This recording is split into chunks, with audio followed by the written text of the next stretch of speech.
اللهم صل على سيدنا محمد والأذان والإمام الطيب والحرام سيدنا محمد وعلى آله وصحبه وبارك وسلم جده يا ربي شرفا وكرما ومحبة وتقديما.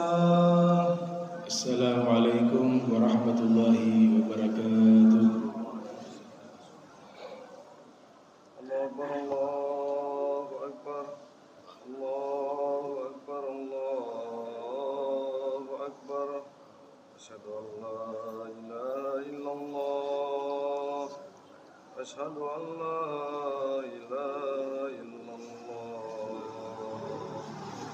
أشهد أن محمدا رسول الله أشهد أن محمدا رسول الله حي على الصلاة حي على الصلاة حي على الفلاح حي على الفلاح. الله أكبر الله أكبر لا إله إلا الله.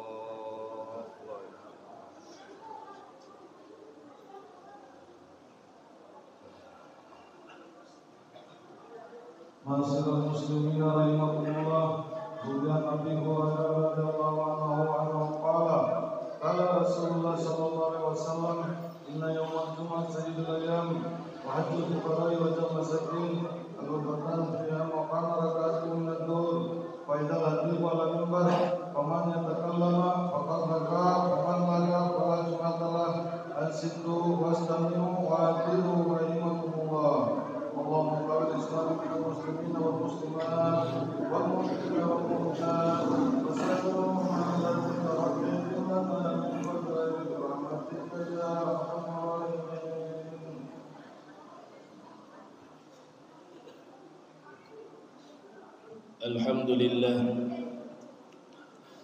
الحمد لله رب العالمين نستعينه ونستغفره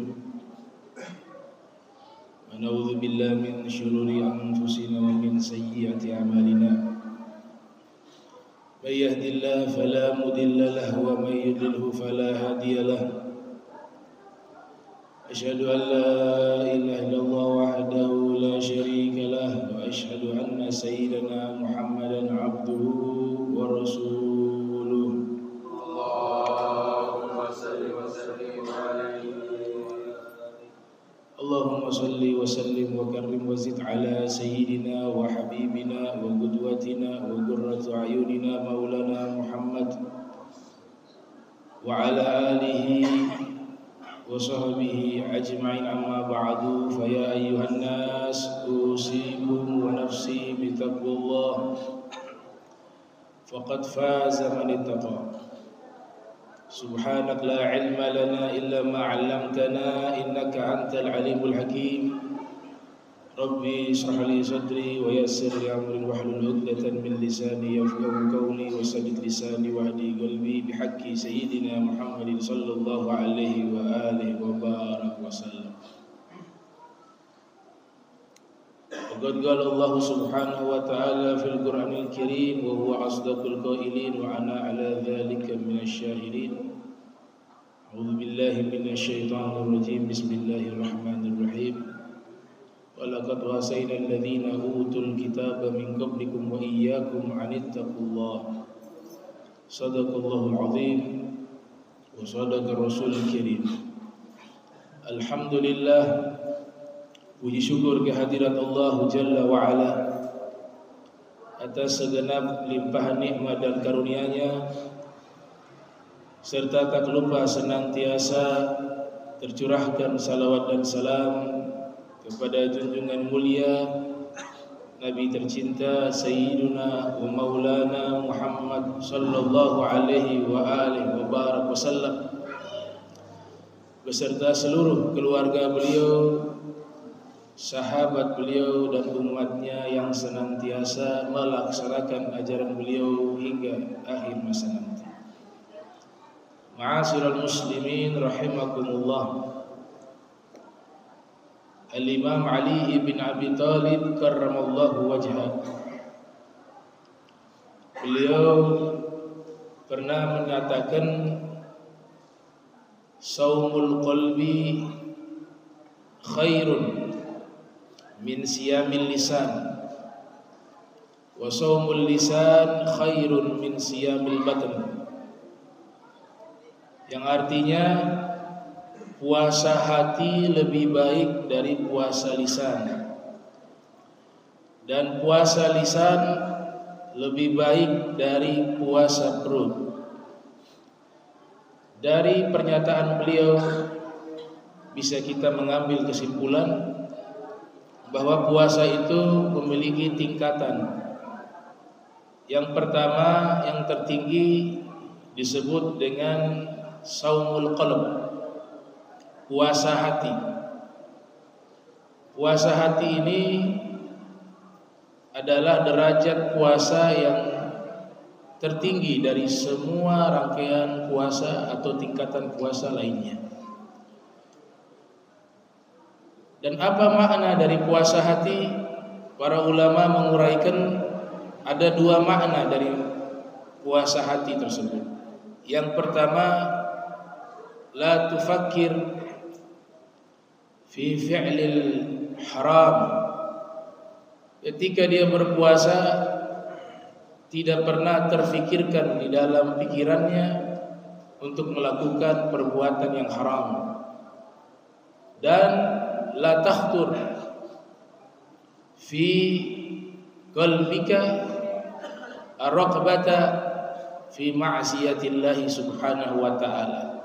Bahkan tidak pernah terlintas di benaknya, di dalam hatinya memiliki niatan melakukan perbuatan dosa atau perbuatan maksiat.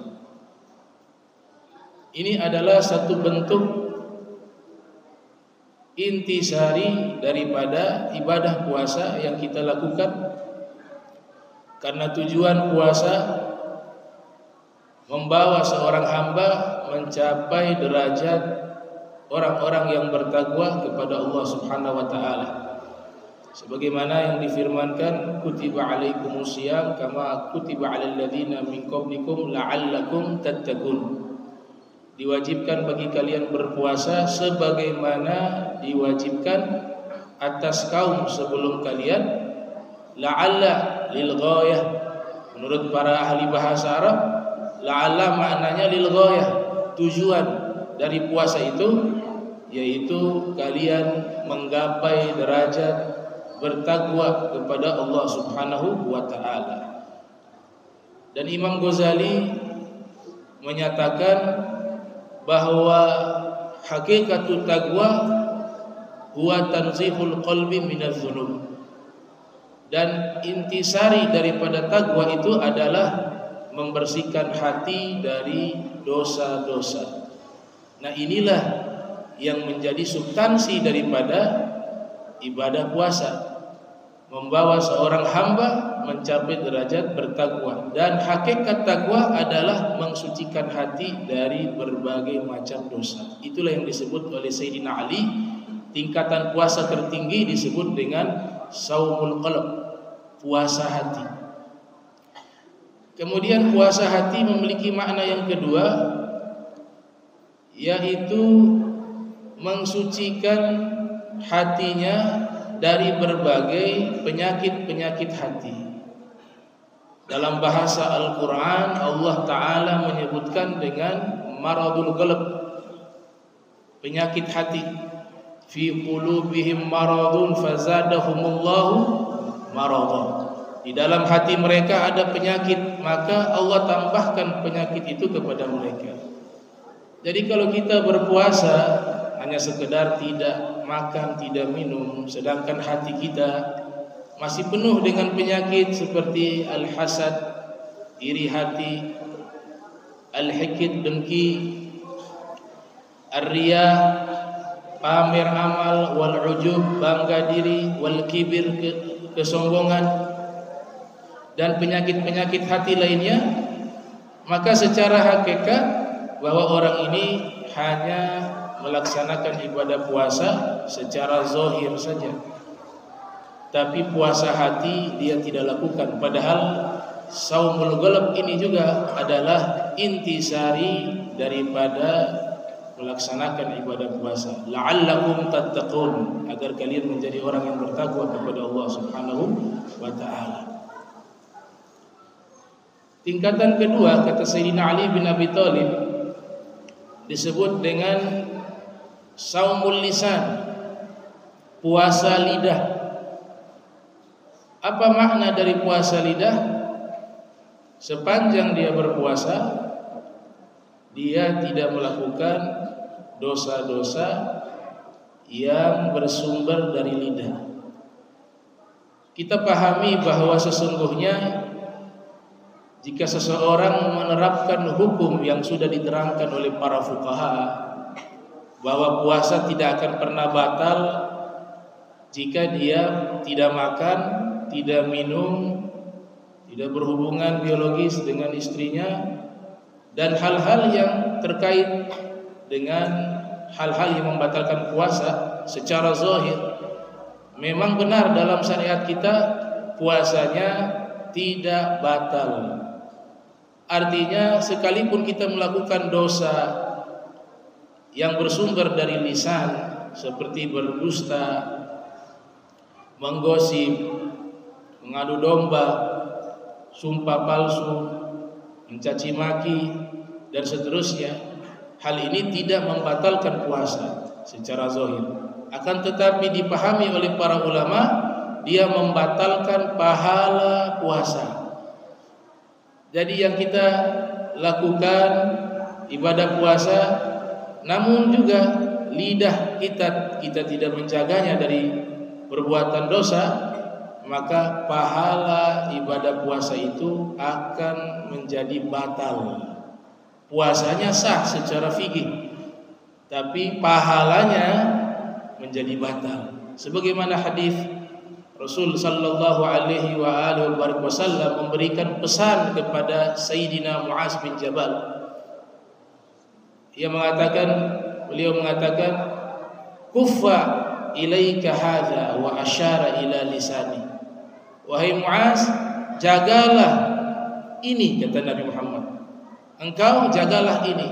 Beliau isyaratkan ini ke lisannya. Artinya jagalah lisanmu ketika sedang berpuasa maupun di luar sedang tidak berpuasa.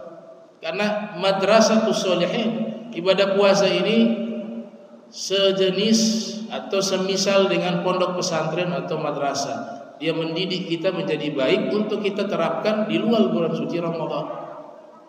Kata Nabi, jaga lisanmu. Nabi mengisyaratkan ke lisannya beliau, ya, hasya wa qalla, lisannya Nabi tidak pernah melakukan dosa. Lisannya Nabi adalah lisan yang paling suci. Barokah lisannya Nabi, kita sampai saat ini bisa membaca Al-Quran. Kalau tidak dibaca oleh Nabi, kalamullah itu tidak akan mampu dibaca oleh manusia manapun. Tapi sudah lewat perantara lisannya Nabi, karena lisannya beliau saja yang mampu untuk menerjemahkan firman Allah Ta'ala. Fa innama yassarnahu bilisanik, sesungguhnya kami mudahkan Al-Quran dibaca dengan lisanmu. Allah sebutkan lisan Nabi dalam Al-Quran karena ini lisan yang paling terbaik yang pernah Allah ciptakan, lisan yang paling suci dan satu-satunya lisan yang mampu menerjemahkan firman Allah Subhanahu wa taala, yaitu Al-Qur'anul Karim. Maka Nabi mengatakan, khamsun yuftirna as-shaim, al-kadhibu wal ghibah wan namimah wal yamin al-kadhibah wan nadharu bi syahwah. Ada 5 perbuatan yang membatalkan pahala orang yang berpuasa. Jadi diterjemahkan oleh para ulama bukan membatalkan puasa, ya. Karena para ulama, para fuqaha sepakat bahwa perbuatan atau dosa-dosa yang kita lakukan di saat kita sedang berpuasa itu tidak membatalkan puasa kita, terutama dosa lisan. Akan tetapi pahala puasa itu menjadi batal. Apa saja dosa tersebut? Yang pertama, berdusta. al-kadzib. Yang kedua al-ghibah, menggunjing, menggosip. Yang ketiga an-namimah, mengadu domba. Yang keempat adalah sumpah palsu atau dusta di dalam sumpahnya. Dan yang kelima adalah memandang hal yang diharamkan oleh Allah Ta'ala bisyahwah, dengan dorongan syahwat maupun tanpa dorongan syahwat. Memandang hal yang haram adalah sesuatu yang akan menggugurkan pahala ibadah puasa dan tercatat melakukan perbuatan dosa. Hadis ini sudah menerangkan bahwa pentingnya puasa lidah, puasa lisan. Sebab dari hadis itu kita bisa pahami bahwa 4 dosa yang Nabi sebutkan itu sumbernya dari lidah. Dosa dusta dari lidah, dosa menggunjing dari lidah, dosa mengadu domba sumber pun dari lisan, dari lidah, dan sumpah palsu pun dari lidah. Maka puasa lisan ini juga harus kita terapkan sehingga ibadah puasa kita yang kita lakukan, pahala yang kita raih kita dapatkan dengan sempurna. Tapi jika tetap saja kita melakukan pelanggaran-pelanggaran, dosa-dosa yang kita lakukan, maka yang kita dapat hanya lapar dan haus, sebagaimana yang dikatakan oleh Nabi sallallahu alaihi wasallam, kam min shaim laisa lahu min siyami illa ju' wal 'atash. Berapa banyak orang yang berpuasa dia tidak mendapatkan bagian pahala dari puasanya, namun yang dia dapat hanya rasa lapar dan haus. Oleh sebab itu, menjaga lisan mengantarkan seorang hamba menjadi hamba yang bertakwa. Tidak mungkin orang itu meraih derajat ketakwaan melainkan dia adalah orang yang mampu berpuasa lisan atau menjaga lisannya. Wala yaghtab ba'dukum ba'dha ayyuhib ahadukum ayyakula lahma akhihi mayyita fakarihtumu wattaqullah. Allah Ta'ala berfirman, janganlah sebagian dari kalian menggunjing sebagian lainnya. Apakah kalian senang ayyuhibbu ahadukum, seorang di antara kalian memakan bangkai saudaranya? Tentu kalian tidak menyukainya. Dan bertakwalah kepada Allah Ta'ala. Firman ini menerangkan menjaga lisan dan takwa. Artinya derajat orang yang bertakwa adalah orang yang mampu menjaga lisannya. Kemudian yang ketiga kata Sayyidina Ali bin Abi Thalib, yaitu siyamul batan, puasa perut.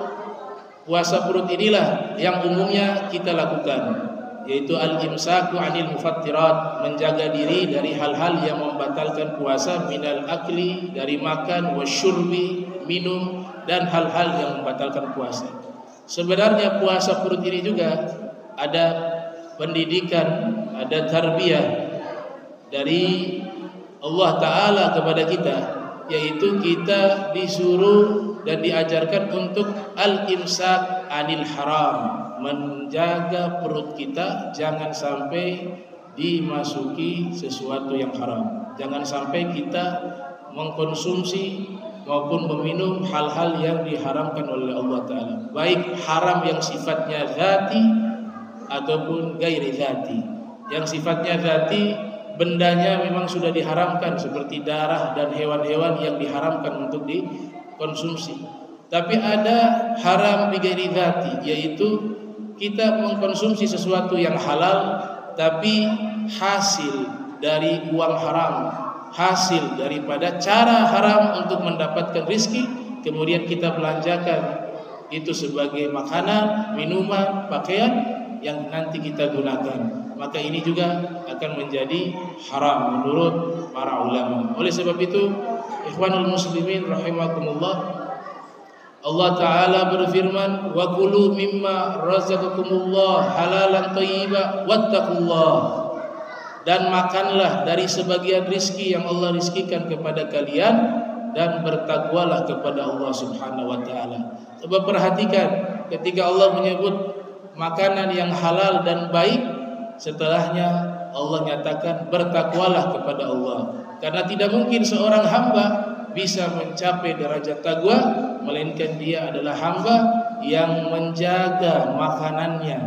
Yang ia makan adalah makanan yang halal, yang ia minum adalah minuman yang halal, dan dia jaga mendapatkan atau cara meraih rizki, ia pun melakukan dengan sesuatu yang dihalalkan oleh Allah Subhanahu wa taala, sehingga nanti dia akan mencapai derajat la'allakum tattaqun, yaitu orang-orang yang senantiasa bertakwa kepada Allah Subhanahu wa taala.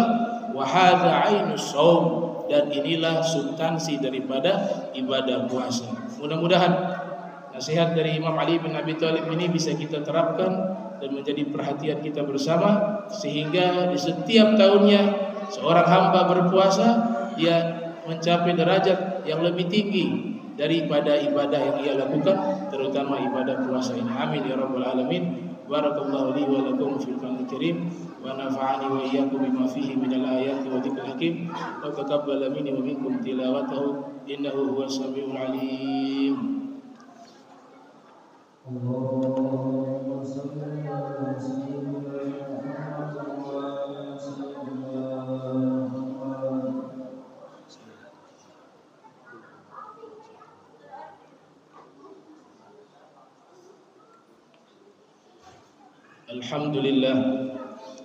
Alhamdulillahi rabbil alamin. Allahumma salli wa sallim ala sayyidina Muhammadin wa ala alihi wa sahbihi ajmain. Amma ba'du, fa ya ayyuhan nas ittaqullaha wa hadhirul jum'ah wal jama'at. Faqala Allah subhanahu wa ta'ala ya ayyuhalladzina amanu idza nudiya lis-salati min yaumil jum'ah fas'au ila dzikrillah wa dharul bai'a dzalikum khairul lakum in kuntum ta'lamun.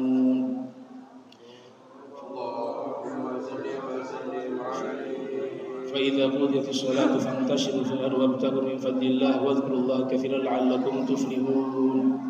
واعلموا أن الله تعالى صلى على النبي قديما، فقال الله سبحانه وتعالى إن الله وملائكته يصلون على النبي يا أيها الذين آمنوا صلوا عليه وسلموا تسليما.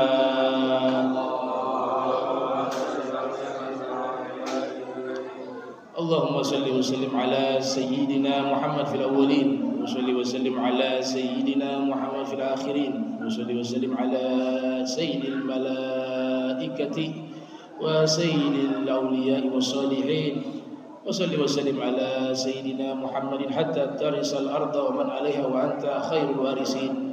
اللهم صل وسلم على سيد الأنبياء المرسلين وعلى الملائكة المقربين وعلى عباد الله الصالحين من أهل السماوات والأرضين. ورضي الله تبارك وتعالى سادتنا ذوي القدر سيدنا أبي بكر وعمر وعثمان وعلي وسائر أصحاب رسول الله أجمعين وتابع لهم بإحسان إلى يوم الدين. وانصرنا وارحمنا معهم برحمتك يا أرحم الراحمين. يا الله يا حي يا قيوم لا إله إلا أنت يا الله يا واسع المغفرة يا أرحم الراحمين. اللهم ادفع عنا والمسلمين الغلاء والبلاء والوباء والفحشاء والمنكر والسيوف مختلفة والشدائد والمحن ما ظهر منها ما بطن من بلدنا هذا خاصة ومن بلدان المسلمين عامة إنك على كل شيء قدير. اللهم اغفر للمسلمين والمسلمات والمؤمنين والمؤمنات الأحياء منهم والأموات إنك مجيب دعوات وقاضي الحاجات وغافر الذنوب والخطيئات يا أرحم الراحمين. ربنا آتنا في الدنيا حسنة وفي الآخرة حسنة وقنا عذاب النار وادخلنا جنة مع الأبرار يا عزيز يا غفار يا رب العالمين. وصلى الله على سيدنا محمد وعلى آله وصحبه وبارك وسلم والحمد لله رب العالمين. عباد الله إن الله يأمر بالعدل والإحسان وإيتاء ذي القربى وينهى عن الفحشاء والمنكر والبغي يعظكم لعلكم تذكرون. فاذكروا الله يذكركم وشكره على نعمه واسأله من فضله يعطيكم فلذكر الله أكبر. أقيموا الصلاة.